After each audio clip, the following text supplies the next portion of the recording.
Okay. So thank you so much for all coming here today to our panel on covering migration.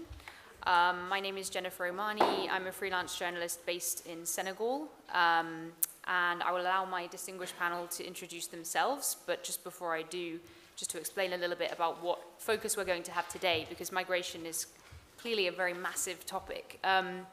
We will be focusing more on Africa, both within Africa itself and also Lampedusa Island, where Pamela has done most of her work. But we want to move away from just talking about Mediterranean migration to talk about migration within Africa, the root causes of migration, where migrants come from in Africa, and just have a much wider look at the continent, not only that last part that goes across the sea into Italy. So I'll now let my panelists go forward. Pamela, would you like to go first? Sure. Hi, I'm Pamela Kurpius. I'm the founder of Migrants of the Mediterranean. It's a humanitarian storytelling organization that documents the journey stories of migrants from their country of origin until they reach Lampedusa Island, and now beyond in Italy too. Before I was stationed in Lampedusa, but the ports are closed, so I kind of moved my business elsewhere to Rome, Milan, Napoli, everywhere in Italy to find people and document their stories. And my name is Carolyn Thompson, and so I'm a freelance journalist based in East Africa, and I'm primarily a data journalist. So I work a lot on South Sudan, but I'm based out of Kenya, and I've worked in Uganda, working in refugee camps, but I use data tools quite a lot as a way to sort of try to do more contextual reporting.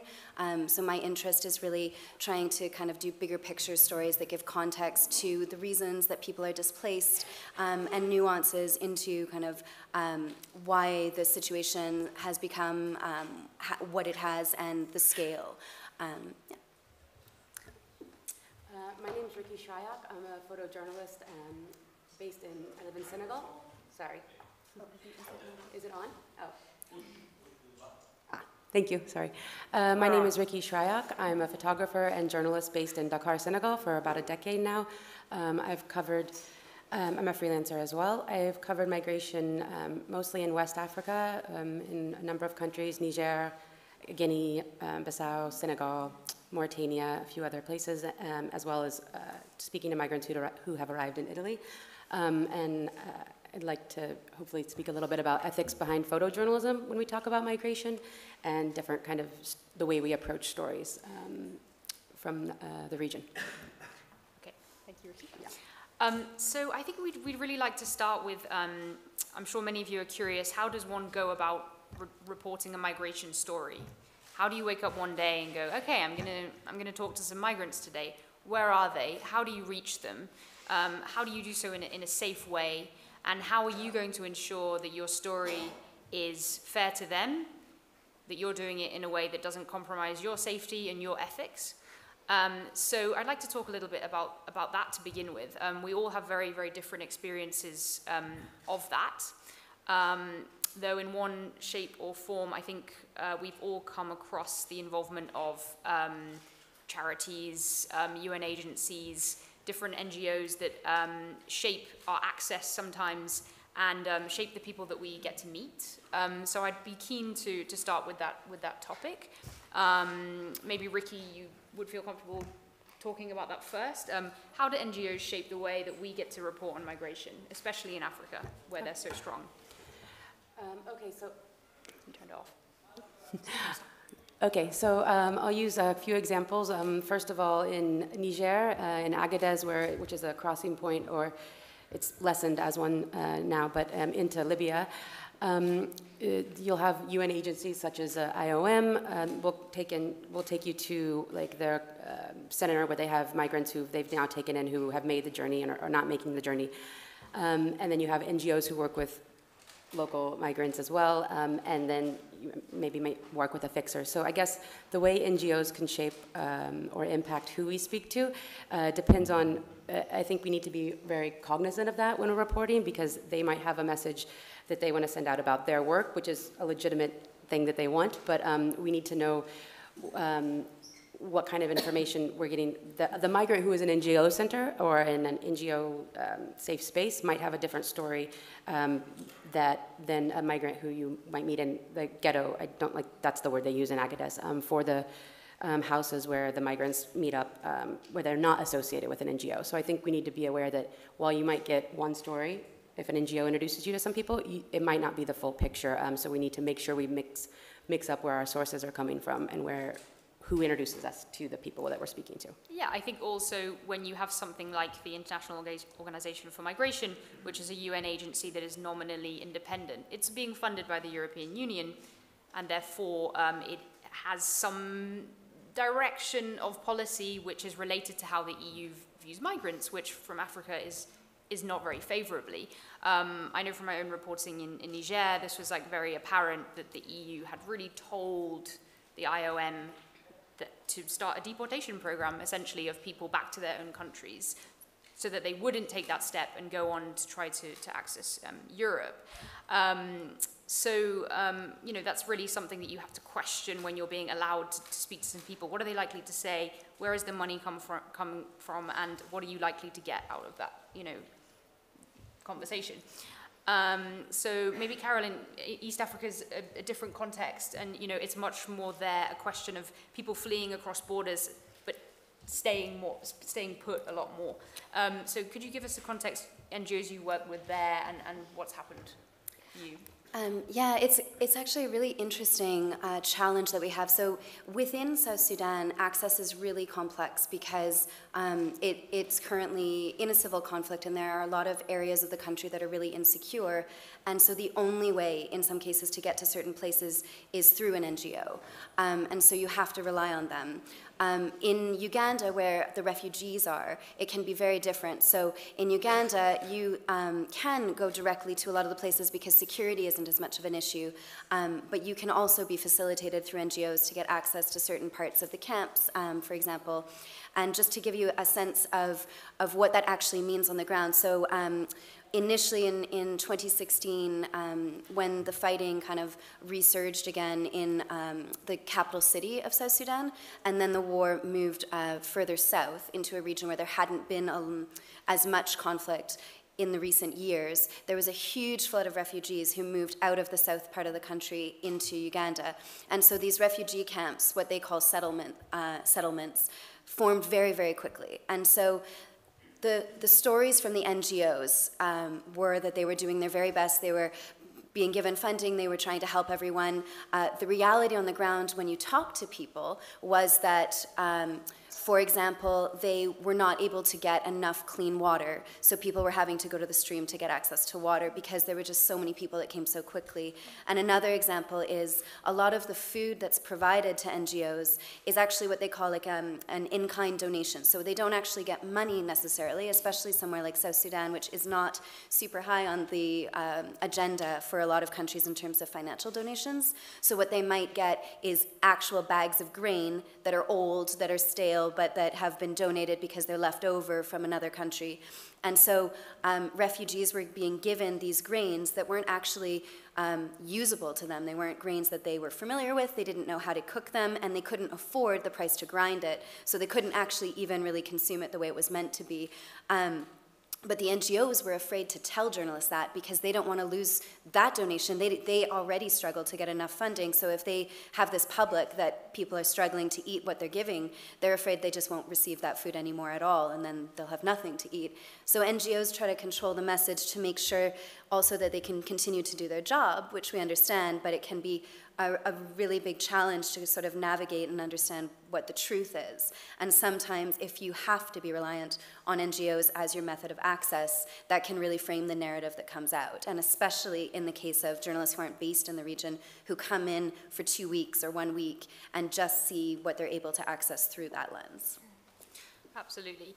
And I think, you know, what also influences our different approaches to reporting on migration is also the medium we're working in. So Ricci is a photojournalist, I'm primarily a text reporter, Carolyn works in data journalism, and Pamela's much more interested in creating a historical record really of what migrants have been through. So I'd really love for you to jump in on that point, because it's a little bit different to a traditional journalistic venture, but something that's incredibly important. Yeah, it's much different. I hesitate to call myself a journalist. Sometimes I really am more of a writer who's documenting the stories of these people. And at first when I was doing the work, it was really just to acknowledge these people who I was meeting. They've been through a kind of hell, and when they reach Lampedusa Island, they're still in a state of shock. They're traumatized. They're alone. People don't speak their language. I found in the moment when I actually meet someone and just say hi, a lot softens around them, and they're willing to open up, and they want to. For some people, they've been in captivity for months or years, and they haven't had anybody who's talked to them or said hello to them. So actually, when I'm in Lampedusa working with them, in the past anyway, there was like this, the service was just that, actually, just having that connection. But, so as the work kind of continued, and I got more of these stories built up, it very clearly turned into something that was going to be a historical archive. This is the history of Italy, the people who are coming here. And right now, given that it's so unpopular politically, nobody's really paying attention to it. So it's kind of an opportunity for me, actually, to step in and find these people. And now I have my own network of them, and they can direct me to new people who are, all over this country and beyond. So, I think also, one of our roles is really to bust some of the myths around migration, not simply to document the people that we meet, the things that have happened to them, and to give some context, but also to talk about the things that are being said that are simply untrue about African migration. I'm thinking about the fact that most Africans move within Africa. Illegal migration to Europe is vastly outweighed by legal migration to Europe, even from Africa, and the African countries host the vast majority of the refugees who are African.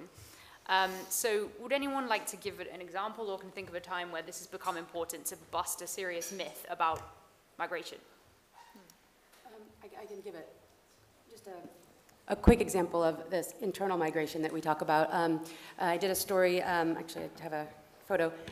This is a man who had migrated from Senegal to Guinea-Bissau, which is nearby, and there's thousands of Senegalese migrants to Guinea-Bissau. And what's interesting just is that the neighboring country recently naturalized all of the Senegalese refugees from from Senegal to Guinea-Bissau. And so I think this is an interesting different narrative, I guess, to the internal migration and the way that a neighboring country granted them citizenship, they have voting rights now, et cetera, and et cetera, et cetera. So yeah, I think that's just one example of internal migration, was this nice man. Some African countries are actually doing far more to welcome refugees. Some are not. Some are incredibly unwelcoming and hostile to refugees, but some are going far beyond what they would expect in Europe to help them. Did you also have an example that you wanted to? Well, I'll just, a brief one, but quite a few years ago I was working in Ghana and did a story about the migration patterns of somebody who was from central Ghana, and actually was from a fairly middle-class, sort of wealthy family. His father was well-known in the community, was actually like a leader in the community, and he had a lot of work potential. So it wasn't that he fit this narrative of being someone who is, poor and is desperate and all of these things. And his migration pattern, what he was interested in was taking advantage of financial opportunities. So he traveled through Niger to get to Libya in order to work in oil and construction, because there was a great financial opportunity. And rather than moving to a big city in Ghana, where he would have been sort of a small fish in a very big pond with a lot of people with a lot of education, he thought, well, I might as well, move somewhere where I know I can make a lot of money very quickly and come back to my community and start a business, which was his goal. And when I met him, he had returned, so he had been in Libya for a few years, then he had come back, and then he was planning to go again because his money was starting to run a little bit low, and he was supporting a lot of people and wanted his businesses to grow. But so I think sometimes the narratives around who these people are, they tend to I think it can be very easy to rely on anecdotes of the most desperate, and those people absolutely exist, and there are many, many reasons that people are forced to leave or choose to leave, but there are also people who have a lot of resources, and it's a choice, and those people aren't necessarily planning to stay. They might not even be planning to come to Europe, as you said, that often migration is internal, but is all related to these bigger issues that are happening in their regions. You know, economic issues, political issues, these are all interlinked, and also the external influences. So it can get really easy to simplify, and it's much harder to sort of see that they're just like here, just like anywhere, there are many, many personalities and many, many people who have lots of different reasons for why they make a similar choice. Yeah, and I'll say too that a lot of the people I speak with, they tell me that they never intended to come to Europe or Italy. Some have, obviously, but you know, a lot of people just move regionally for work, and they'll do that for a while. But you know, there's a system set up too, so they're recognized as outsiders, and as soon as they are, it's really easy for them to get trafficked into Libya. And once they are, you kind of have a choice at that point. And you know, the people I've met will tell me you die or you cross the Mediterranean. So that's kind of the next step after that. Talking of external influences, we are all external. We've all decided to live and work in countries that are not our home.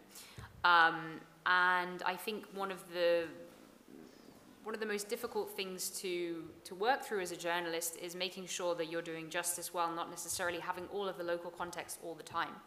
And this is especially true, obviously, in imagery. You're doing something with someone's image that could go all around the world and could be used in ways that you don't anticipate. So I'd really love Ricci to just weigh in here. How do you make the right decisions about the ethical use of image? And how do you make sure you prepare? First of all, very good point that we're all working in our outside of our home country. So number one, I'm extremely aware while I'm there that I have done something these people are not being allowed to do. I have moved to a different country outside of my own country that they're often not welcome in my country. So first of all, that humility is number one, I think, when you're approaching the story. So I think number two, I'll show a story, an example. This man didn't want his face shown. He's from Nigeria, and he was in Mauritania, waiting in this limbo where you often find a group there's a room of 4 to 5 men, all from the same country, and kind of this state of limbo. Do they go to Libya? Do they not? Do they go to Spain? Do they not?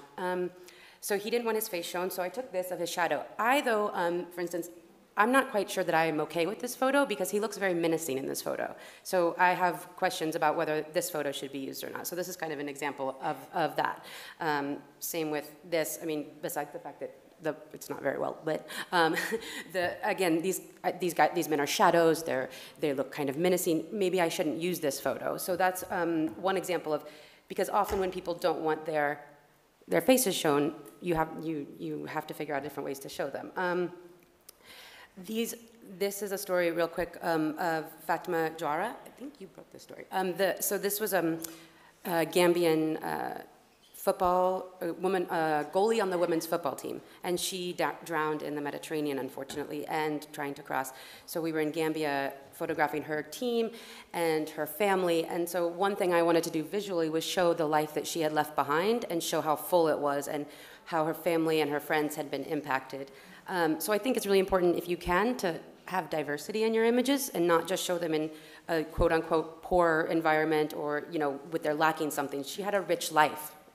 Fatima did, and she risked it, and she unfortunately died, and all these people were quite saddened by her. This is her teammates with they have her face on their shirt.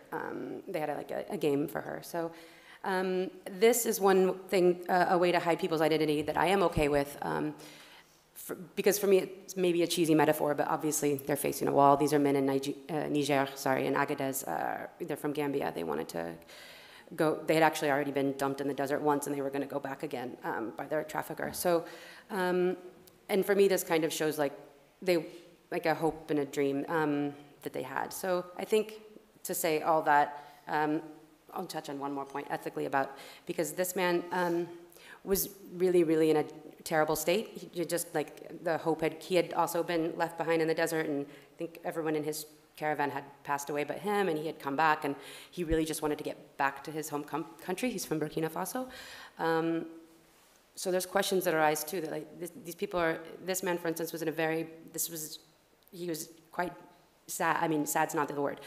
So how do you give justice to his story? While his story is important, I don't want to diminish his humanity at the same time. So I don't really have a lot of answers always, but these are the questions that we should be asking when we're telling the stories, and especially visually, because their faces are then and shown Pamela, in papers. maybe you'd like to come in on that. I was just going to say, you Sorry. you lead with compassion. You know, you just lead with compassion. When I'm meeting people on Lampedusa, sometimes it's, you know, just hours after they've stepped off the boat, and they're in a state of shock. You know, but there's something to be said for getting their photo then, you know, especially now that I'm following them and I see them months and years later. They're completely different people. And so to me, it's essential to have a document of just that grayness in their eyes when they first arrive. It requires a lot of humility for them to agree to have their photo taken then. That's not how they want to look. That's not who they are, you know. This is something that's just happened to them, and but it's absolutely essential because you know, there's still a lot of denial about what's happening in Libya, and people don't want to believe the sort of human rights abuses that are happening. And so, if you see them then early in Lampedusa, the remains of that, it's still on their skin, it's still in their eyes, you know. And when you look at the pictures side by side of somebody when they arrive versus a year later, it's an utter transformation. So, yeah. And beyond that, of course, we have the human angle, we have the anecdote, we have the story coming from the mouth of the migrant that we're discussing. How do we put that into context? How do we give a sense of scale of what's happening here? I think this is very much Carolyn's work. So she works in data journalism, in mapping, in using statistics in order to explain actually what's happening with numbers, with figures, and to give it really a sense also to governments of where they're going wrong, putting evidence to them that's irrefutable. This happened. This is not the voice of one person or 5 people. This is hundreds of thousands of people in some cases. So would you like to jump in and also show the slides that you have? Yeah. So just to give you a sense, so I have done non-data stories about migration as well, which are also really important, but often the way that I feel about those stories is that they're very anecdotal, and the challenge that I have with that is that there are times when one anecdote isn't actually an illustration of the truth. Even 6 anecdotes isn't an illustration of the truth. And some examples of that are, for example, that refugee stories can be very political. So people who have left and are on one side of a political debate might tell you their stories in a way that frame it with one bad guy when it's actually a really complex situation. And this has happened in South Sudan, in which sometimes the stories that come out of the refugee camps are quite politicized because it's largely one main ethnic group or certain main ethnic groups that have very strong political beliefs on one side or the other of the conflict. And so it can be really hard to be sure that you are getting to the truth. And at the same time, sometimes things like just the realities inside the country, you hear these anecdotes, but you can't get specifics, and you can't really understand what that means. So one of the ways that we tried to tell this story, so in South Sudan, one of the big sort of consequences of the war is on the economy. So the economy has essentially collapsed. So basically, there is no income in the country. South Sudan is very reliant on oil, and for a while, they had to shut down their oil production completely. And they had a very lush area of agriculture in the south, but when the war moved in that direction, that very productive area also got shut down because people who were harvesting were said to be siding with the opposition or helping them out, and they would be targeted. So all of a sudden, all these resources, for example, they have gold, they have lumber, they have all these great assets if they were in a stable situation, but all of those resources are not being exploited in a way that the economy can rely on them. So basically, this is a country that is almost bankrupt. They don't have a lot of revenue. Now some of the oil has started processing again, and there's a lot of international money that comes in. So health and education, for example, are almost exclusively funded through international NGOs and the UN at the moment. So when you have a situation like that, and when you're very reliant on goods coming in from outside, on imported goods, like fruits and vegetables from Uganda coming in, what that means is prices are higher.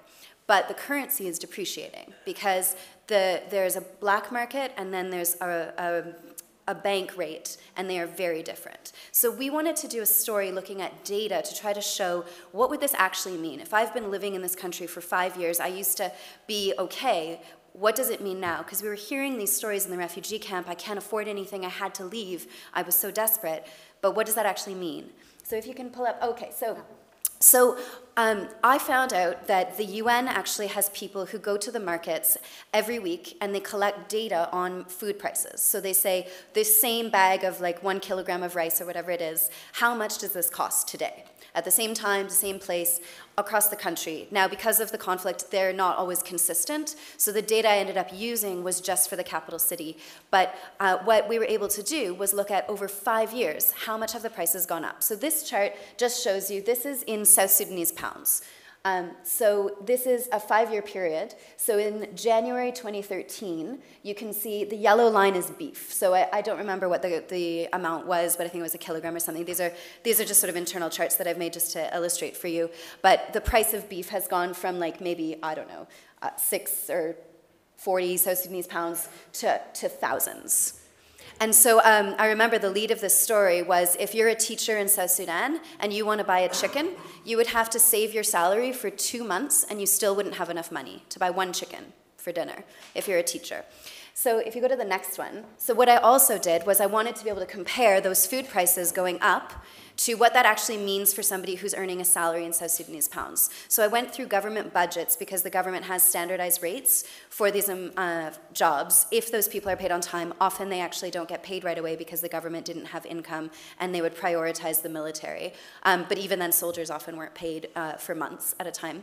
But so if you look here, one of the most interesting people that I talked to, and again, this is about understanding that people in these situations are very different and diverse. And so there are the people who were the farmers who are struggling to get by, but there are also people with PhDs. So I spoke to a man who works at the Juba University, so the university in the capital city. He has a PhD in environmental science. He is one of the most educated people in the entire country because most of the people in South Sudan are illiterate. The literacy rates are very low. It's about 1/4 of the population is able to read and write. So if you imagine, he is one of the most educated people in the entire country. He used to earn about $500 a month, the equivalent of about $500 a month if he traded his money on the black market rate. Now, this was in October, I think, when the story was published.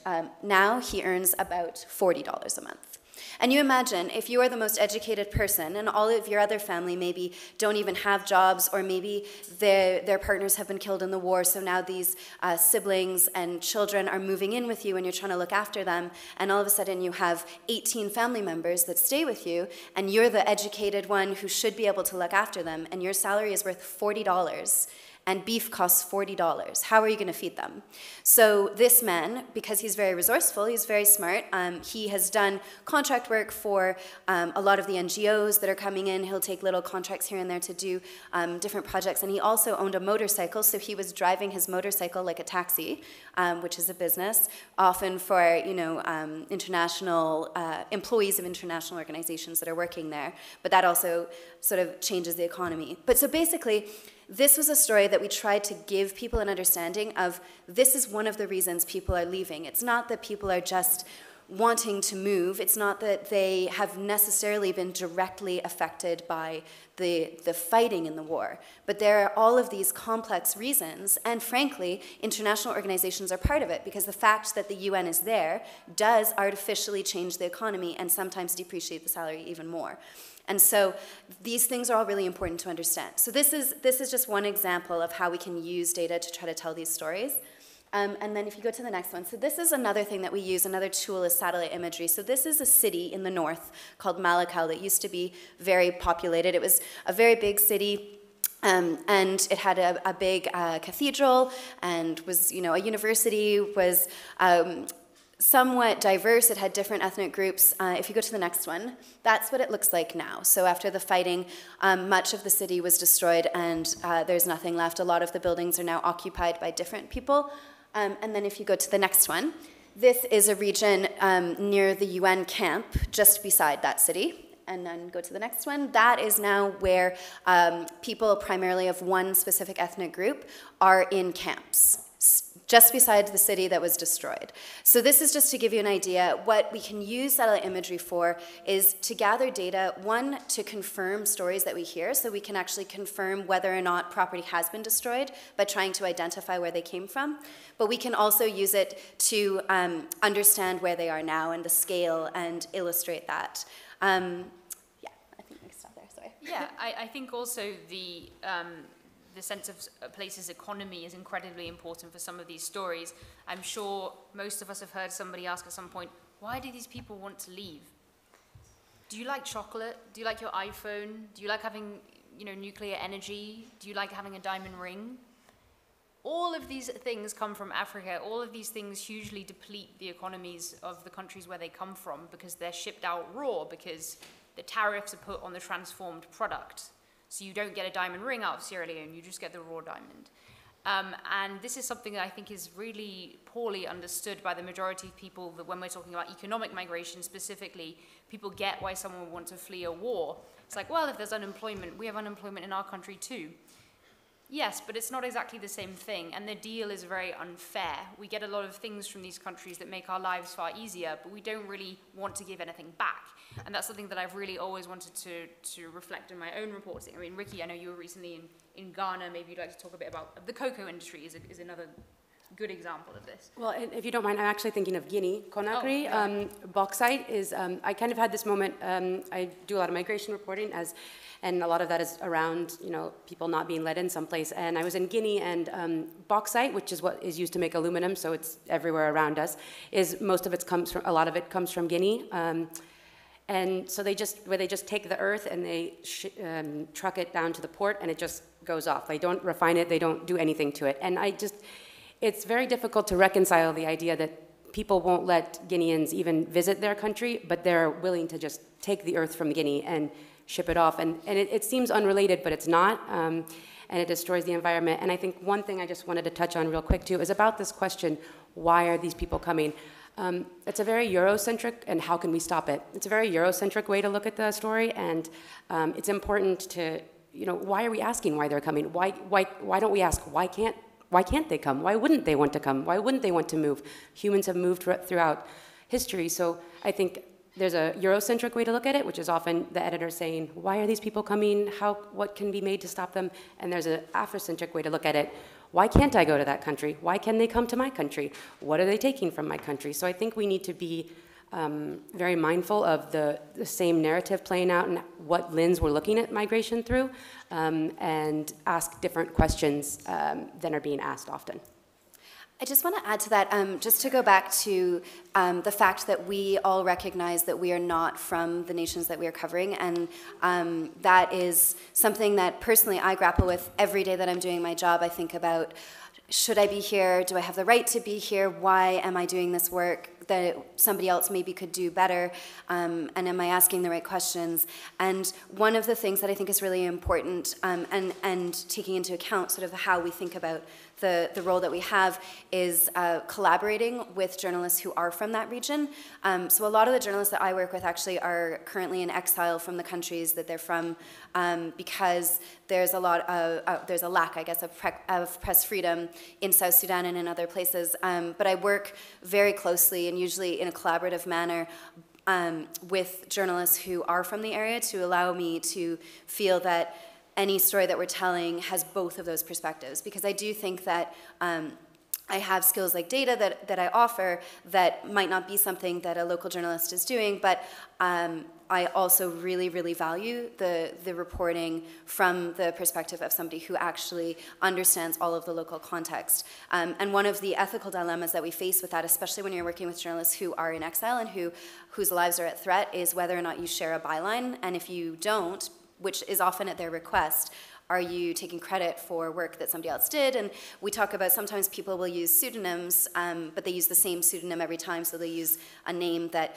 eventually, if they're in a position where they can come publicly and say, you know, I did this work, they would be able to say, like, this name that's attached to these stories was mine.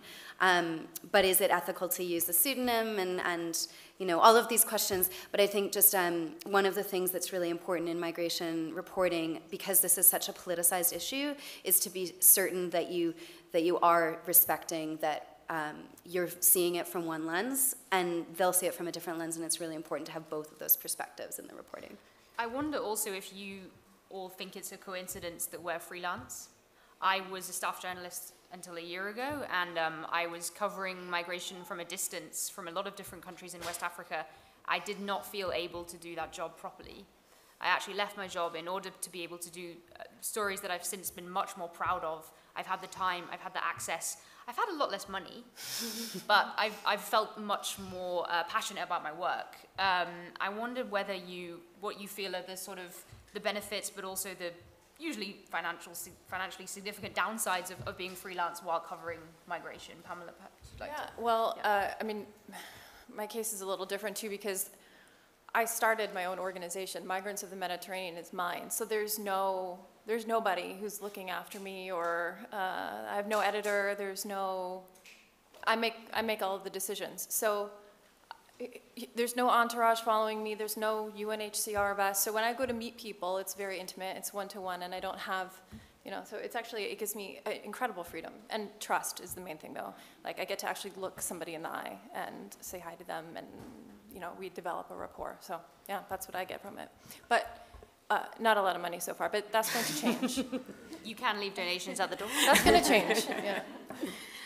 I would say, actually, it's interesting because most of my stories are freelance, but I often work for German media when I do migration stories. So while I'm a freelancer, I'm very much, I approach a freelance story different, whereas maybe I shape the narrative a bit more, or decide how I want to cover it, whereas if it's coming from an editor somewhere else, they'll shape it a bit more. And obviously, if it's German press, they have a very big stake in the migration crisis. That's another, but you know, in migration issues. So I think I guess I could say you don't have as much time as you'd like as well, and I think it's interesting because Pamela gets to go back and she gets to follow people year by year. I hate the fact that I swoop into someone's life. I spend an hour or two with them, often with these kind of stories, and they tell me the worst thing that's happened to them, and then I keep in touch on WhatsApp at the best, and at the worst, I never see them again. And But WhatsApp is good. I mean, WhatsApp is amazing. Because, I mean, I'm in touch with people daily. Yeah. That I track, and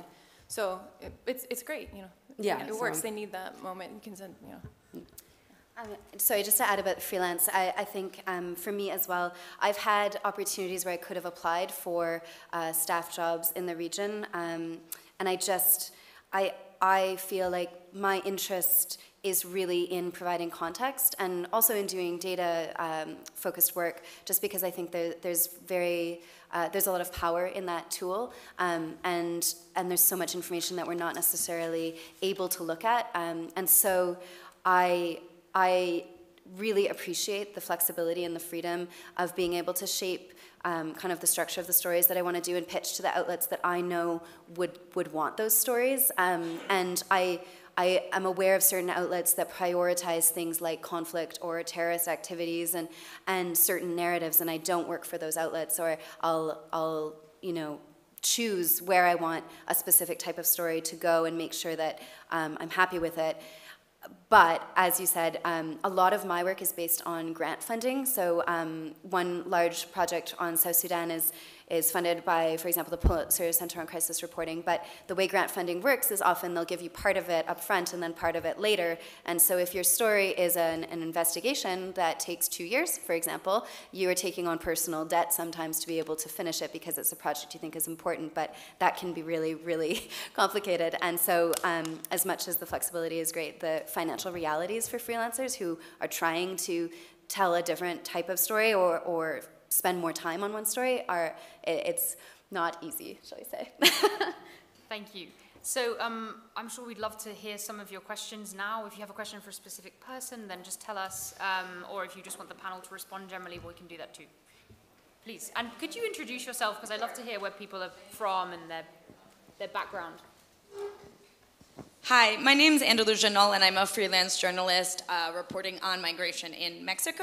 And I just have a question. I don't know if it's for you or the organizers. I myself am a white woman from the US who live and work in Mexico reporting on migration, but I do wonder why this panel was made for women, I'm suing white women, not from these countries and not having the voice of someone like a migration reporter, because I think myself, when I always organize panels like this, I would definitely think it's important to have a voice directly. And I recognize that all of you seem very thoughtful in the work you're doing and collaboration, but I do wonder why there's a panel that's organized like this without featuring the voice of someone from one of these countries.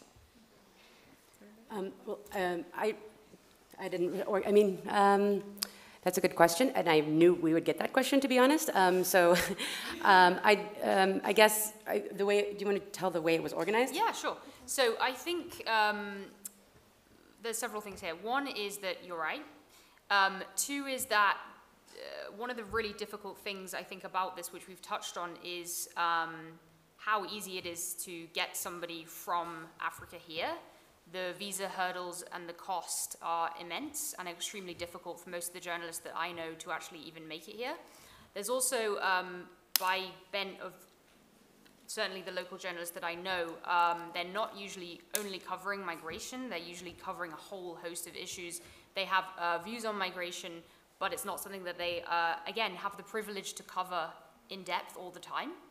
And I think also we wanted to get a range of different types of people from different types of areas of Africa that have covered it. But I think there should be somebody like that on this panel. I completely agree. Yeah.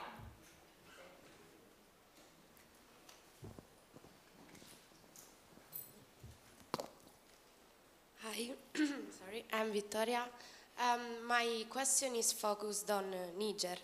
I'd like to know if, in your experience as journalist, there are some linkages between the fact that Niger is full of international power bases, because it's full of natural resources, you know, and the fact that the Nigerian government doesn't allow the West African migrants to stay, and they literally force them to go out from the country. Both of us are covering Niger, but Ricci, you go first. If I understand the question correctly, it's about the movement of Nigerians within Niger? Yeah. Yes, and this was something we had spoken about when, this is another way, again, that migration should be looked at in a different way, in a different, the EU border is basically in Agadez now, which has massive effects on not just Nigerians, because West Africans have the legal right to also travel anywhere in West Africa if they have an ECOWAS passport. So that's a big impact of the EU's policies in the region that should be looked at more. And so, does that answer your question? Sorry. Do you mean about the different governments vying for power within Niger, the Italian force that's there now? And no, French bases or Chinese and USA. Okay, if there's a link between the fact that they stay there in Niger for natural resources and the fact that Nigerian government expelled migrants. Yeah, okay. Absolutely. Yeah. I mean, the government in Niger has, for several decades, Niger-powered nuclear energy in France, almost exclusively. That's now gone down a little bit, so there's a very, very strong economic interest from the French there. Much more recently, you have different powers vying for influence in that region, partly for reasons of migration, so people want to keep migrants out of Europe, so they feel they have to have a presence. We can think of the Italians, we can think of the Germans who are in Niger for that reason. And then there's the military aspect. Niger is not just a migration hub, it's also a trafficking hub, it's also a place where there's a lot of security risks. You've got Al-Qaeda, you've got ISIS around the borders, bordering with Mali especially is a hugely problematic zone. So for security reasons, you also have a US drone base, which they haven't always been very honest about. But so Niger, there's a lot more happening there than just migration. It's a crossroads for a lot of different movements of arms, of people, of jihadists, of money in Africa as well. So it's a place where everybody wants a peace, but for very different reasons. Yeah, I don't know if that answers your question. But yeah. Thank you.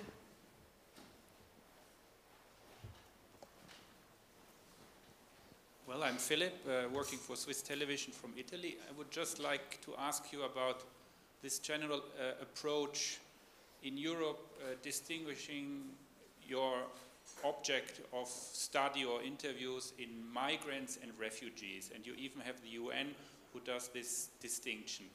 Does this have any sense yet to have these two different definitions from your point of view? I can kind of give you an answer that's not the answer you're looking for, and that's just about, it's a very good thing to bring up about the language that we use and whether we say migrant or refugee. And while it depends on who you talk to, I think how you classify and et cetera, I think we need to be very careful in any kind of language we use, especially the word illegal. Obviously that's, I mean, people aren't illegal, even irregular and regular migration. According to who? I think this is the answer. I mean, this is how I would answer your question, is according to whom would we say migrant versus refugee and irregular versus regular migration. If it's regular for these people who are doing it, but somebody else outside of that region says it's irregular, maybe we can use the word, we don't have to use the word irregular if they don't think it's irregular. Sorry, so that's a vague philosophical answer to your question. And for my purposes, I don't make the distinction at all. Like, they're just people, you know.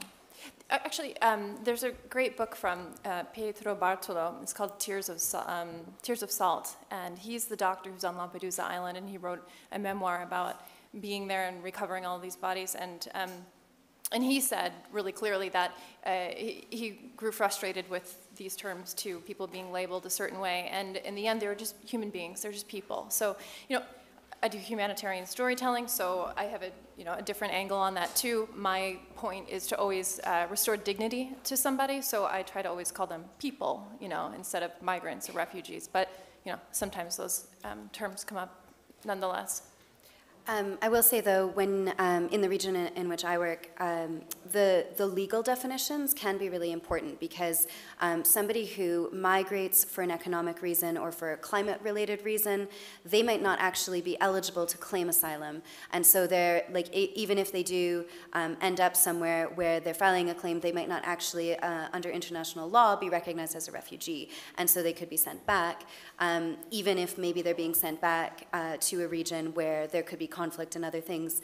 And so sometimes the legal terms actually are quite important to understand the implications. So I think labeling things is really difficult because there's so much nuance in the circumstances, but understanding the implications of those specific words when they have actual repercussions on the ground, like for somebody who's filing a claim, can be really, really important. More questions? Lucinda. Hi, I'm Lucinda Rouse. I'm a freelance journalist. You mentioned at the beginning that you encounter problems with NGOs and humanitarian organizations on the ground trying to shape the narrative sometimes of what you should be saying. I was wondering if any of you have encountered that at the other end in the editorial process, where perhaps your editor has tried to change the story that you want to tell, and also whether you ever struggle to get migration stories and pitches for migration stories accepted in the outlets that you would like to see them in.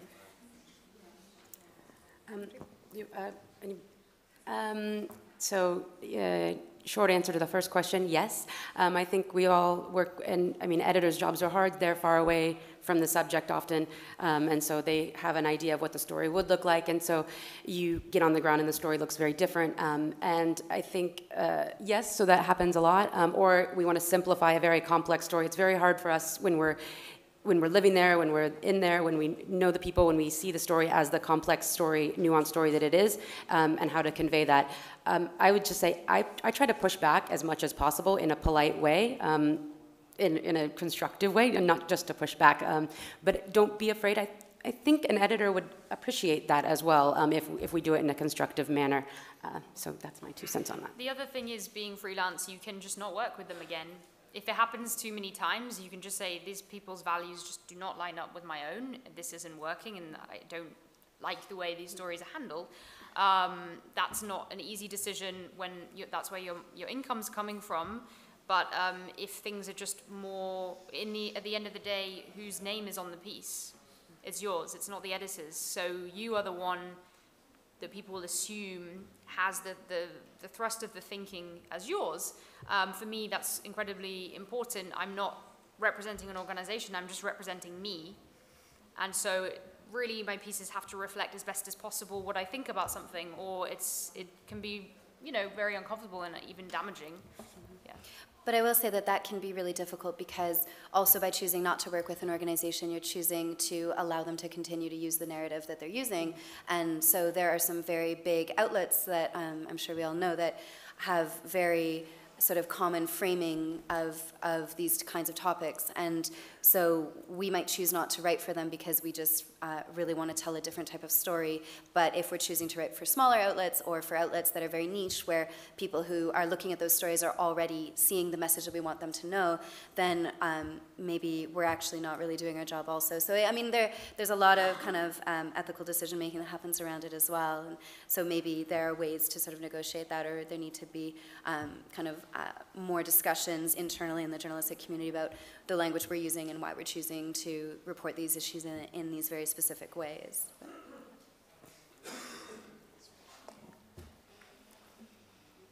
Hello, thank you so much for this brilliant discussion. And I'm also a freelance journalist and focusing on migrations.